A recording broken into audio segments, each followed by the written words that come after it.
నమస్తే ఫ్రెండ్స్, నేను మీ మెర్సీని. Welcome back to మన ఆహారం మన ఆరోగ్యం. మధ్యాహ్నం పిల్లలకి స్కూల్ బాక్స్లోకి చిటికలో అయిపోయే రెసిపీ చూపిస్తున్నాను. ఆ ప్రాసెస్ స్టార్ట్ చేసుకుందాం.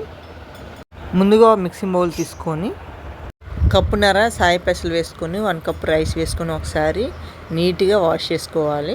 ఈ రెసిపీలోకి వెజిటేబుల్స్ అన్ని కట్ చేసుకున్నాను. నా దగ్గర ఉన్న మసాలా వరకే వేస్తున్నాను. మీకు స్పైసీ కావాలంటే ఎక్స్ట్రా కూడా వేసుకోవచ్చు.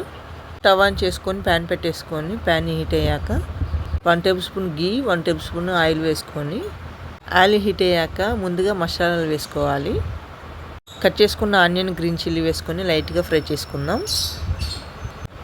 ఈ రెసిపీలోకి సైడ్ డిష్కి ఏం అవసరం లేదండి, ఇలానైనా తినేయచ్చు, లేదంటే రైతాతో కూడా సర్వ్ చేసుకోవచ్చు.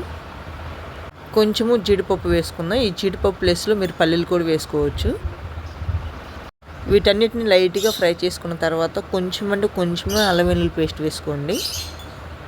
1 టేబుల్ స్పూన్ జీరా పౌడర్ కూడా వేసుకోండి. ఇప్పుడు ఫ్రెష్ కరివేపాకు కూడా కొంచెం వేసుకొని ఫ్రై చేసుకుందాం. నా దగ్గర ఉన్న క్యారెట్, పొటాటోని వేస్తున్నాను. మీకు కావాలంటే బీన్స్ కానీ బటానీస్ ఏమైనా వేసుకోవచ్చు.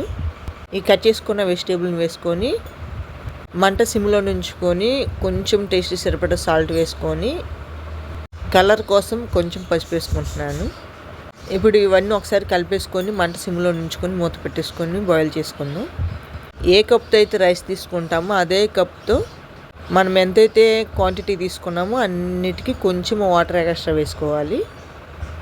ఈ వాటర్ ఒక పొంగు వచ్చాక ముందుగా నానబెట్టుకున్న రైస్ని, సాయి పెసలను వేసుకొని మంట సిమ్లో ఉంచుకొని మూత పెట్టేసుకొని ఉడికించుకుంటే మన టేస్టీ అయినా హెల్దీ అయినా రెసిపీ రెడీ అయ్యింది. చూడండి, 5 నిమిషాల్లో మన కిచిడి రెడీ అయింది. పిల్లలకి ఎప్పుడు చేసే రొటీన్ రెసిపీస్ కాకుండా ఇలా ఒకసారి కొత్తగా ట్రై చేయండి.